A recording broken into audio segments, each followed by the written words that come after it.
Hey, today we're going to talk about appeals. I know that the last time we talked about logical appeals and emotional appeals, and we're going to look at a couple of other appeals. First one you see here is appeal by association. It says sell a product or an idea by linking it with something or someone positive or influential. So when you associate two things, you link them together in your mind. When you think of hamburgers, you link it with french fries. It's just two things that you think of that go together. So when you appeal by association, you try to tap into something that's positive that might influence someone. You try to link it to something.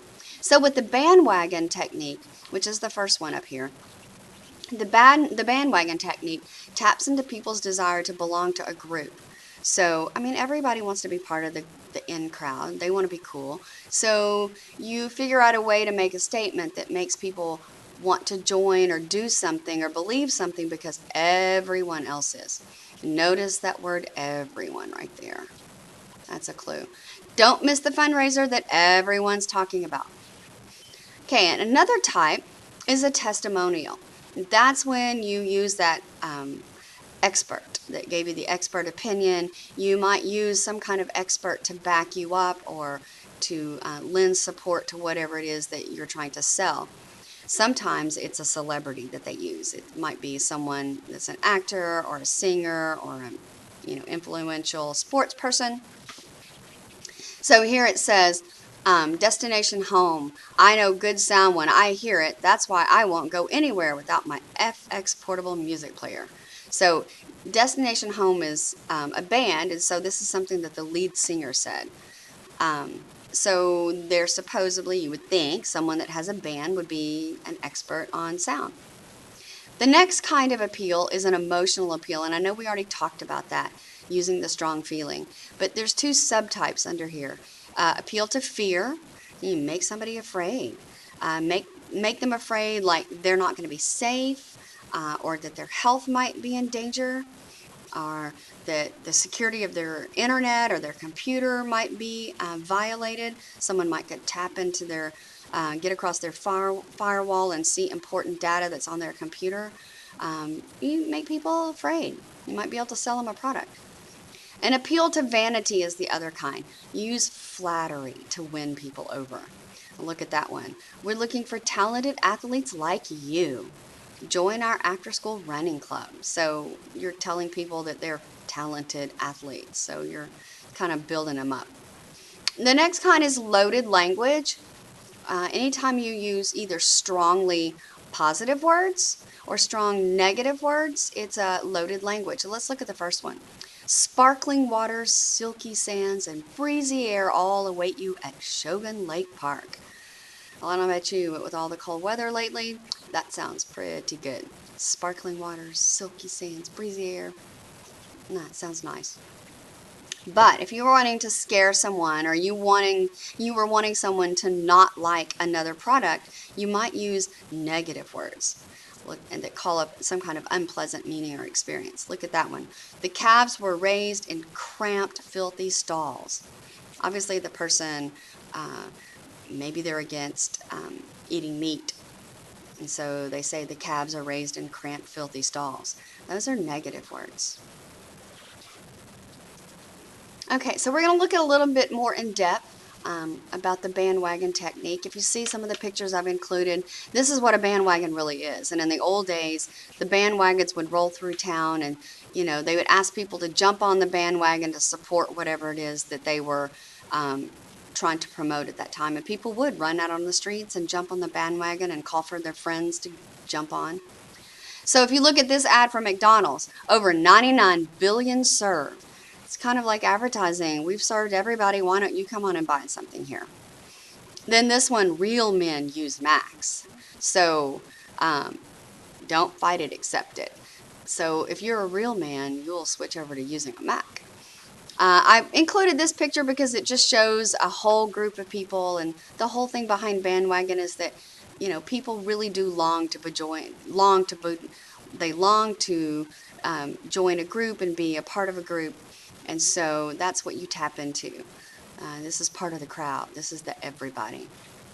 And this poster with Rosie, um, strong woman, we can do it. Just trying to entice everyone to buy a certain product or do something because you want to be strong like Rosie the Riveter. And down here we have testimonials that relies on the backing of a celebrity or an expert, and I found these. Of course, we have Beyonce here. No, that's not Beyonce. That's Rihanna. We have Rihanna here. And, you have another actress here. You have a sports person. That could either be a celebrity or he might be considered an expert on nutrition if he's a successful sports person. And then another thing they use is satisfied customer. And see, you looks like you have a dad and a son, and underneath it says, choosy moms choose Jif.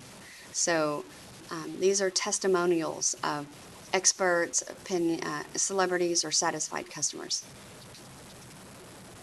More appeals by association. We have appeal to loyalty. That's where you appeal to people's desire to want to support a group, be loyal to the group. So that's like when you wear your SBMS shirts to school to support the Bears, or maybe you wear your Memorial High School t-shirt to support Memorial High School, or your Texans jersey. So that's kind of an appeal to loyalty. The plain folks appeal is it connects some idea or product to something that readers find comforting or familiar, like family, somebody they trust. This one says, visit family associates, just like the doctors you grew up with. Well, when you were young and you were growing up, you trusted your doctors, so it makes you feel a level of comfort there. And then this other one is snob appeal. Relies on the audience's desire to be special or part of the elite group. So it shows this really fancy sports car, and then it says, this is no ordinary car. This car is for drivers who really know how to drive. So of course everyone wants to be that driver that really knows how to drive. So it's appealing to their, almost like appealing to vanity, sort of, but their desire to be a part of an elite group. Okay, and looking here, I found some things for emotional appeal that uses strong feelings. This one's a warning about cigarettes. Cigarettes are addictive, and notice the obvious hole that he's had to have because of some type of cancer, and he's smoking through the hole. I mean, they're so addictive that even after you've been diagnosed with cancer and you've had extensive surgery, you're still smoking? So yeah, that's got some strong feelings around there. This one, when you go on vacation, burglars go to work. Advertising some kind of security system, tapping into your fear of your home being robbed. This one here is obviously a picture of a crushed up car. It's an advertisement for auto insurance, appealing to your fear of being in an auto accident or having your car destroyed. All right, and then down here is the appeal to vanity. Sunglasses. When you wear our product, people will know that you're chic, stylish, and on top of the world. So the statement appeals to the author's vanity, the audience's vanity or pride in their appearance, because everybody wants to look chic and cool and in style. And another emotional appeal is appeal to pity. Make you feel sorry for someone. Every day, hundreds of bunnies like this one are put in cages and forced to test makeup and other products. We need to stop this.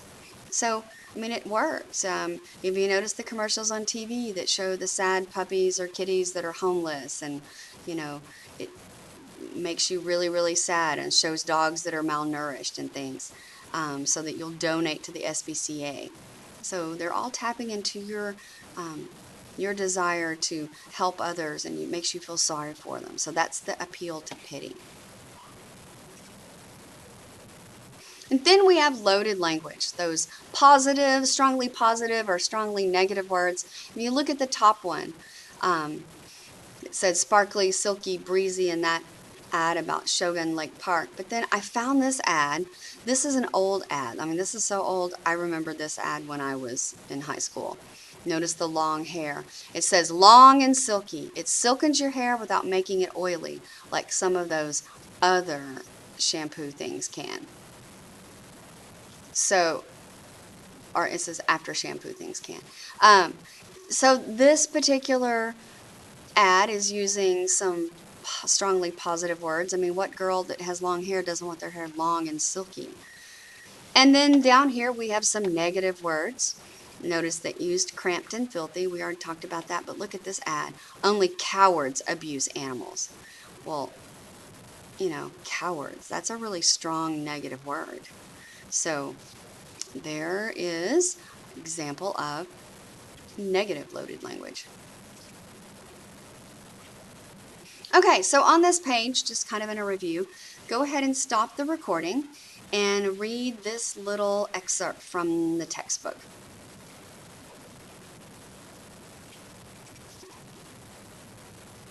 Okay, so let's look at the questions over here. What did you think the claim in this editorial was? Recipe for disaster, why teens need to shape up. So this is the whole article. Look in the top part. What do you think is the claim?